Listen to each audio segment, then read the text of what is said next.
Assalamualaikum warahmatullahi wabarakatuh. Jumpa lagi bersama sahabat-sahabat Matan TV dimanapun berada. Pada akhir bulan Juni, ada sebuah berita menarik, tepatnya tanggal 30 Juni 2024 di Bogor, yaitu berita tentang pernyataan Jamaah Islamiyah yang membubarkan diri dan menyatakan kembali ke pangkuan NKRI. Pernyataan ini juga berisi bahwa semua lembaga pendidikan yang berada di bawah binaan Jamaah Islamiyah juga akan merubah kurikulumnya yang bebas dari ajaran ekstrim.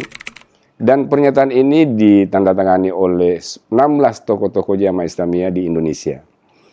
Sebagaimana yang kita ketahui bahwa Jamaah Islamiyah adalah sebuah organisasi militan Islam yang berusaha mendirikan negara Islam di Asia Tenggara, mulai dari Indonesia, Singapura, Brunei, Malaysia, Thailand, dan Filipina.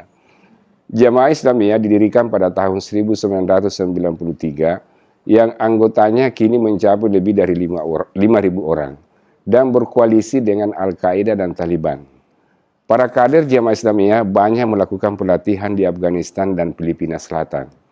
Selama tahun 2000 hingga tahun 2020-an, umumnya aksi-aksi terorisme di Indonesia didalangi oleh kelompok Jamaah Islamiyah, terutama bom Bali, bom Hotel Marriott, bom Kedutaan Australia, dan sejumlah peledakan di beberapa wilayah Indonesia yang terjadi sekitar tahun 2000-an hingga tahun 2020-an.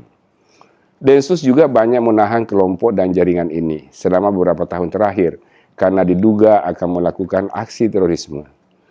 Ketika ISIS muncul di Irak, anggota-anggota Jamaah Islamiyah banyak yang bergabung ke ISIS dan membentuk sayap-sayap perjuangan ISIS di Indonesia, seperti Jamaah Ansarud Daulah, Jamaah Ansarut Tauhid, dan jaringan ini juga lah yang banyak melakukan aksi-aksi terorisme di Indonesia pada rentang waktu 2014 sampai 2022. Pernyataan pembubaran diri oleh tokoh-tokoh Jamaah Islamiyah merupakan salah satu keberhasilan pemerintah dalam melakukan deradikalisasi melalui program Soft Approach yang bertujuan mengajak mereka yang terpapar dengan paham-paham radikal terorisme agar kembali menjadi moderat dan mengakui NKRI.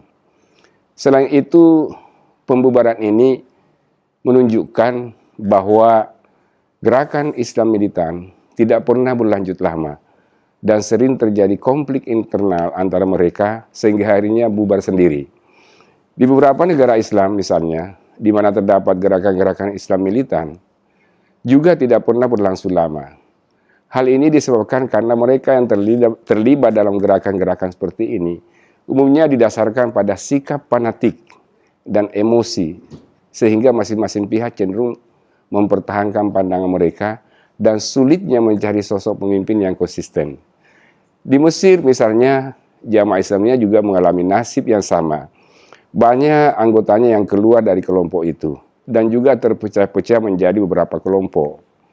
Nah, di era modern ini, di mana dunia sudah berubah, ide-ide tentang militan nampaknya sudah sulit diterima oleh generasi-generasi muda saat ini. Apalagi dengan kemajuan teknologi dewasa ini, karena karakter doktrinnya yang keras dan eksklusif dan konservatif.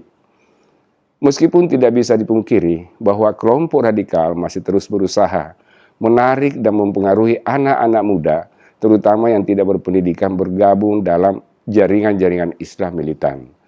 Semoga dengan bubarnya kelompok ini, Indonesia aman dan bersih dari jaringan Islam militan yang hanya membawa musibah bagi umat Islam itu sendiri selama ini.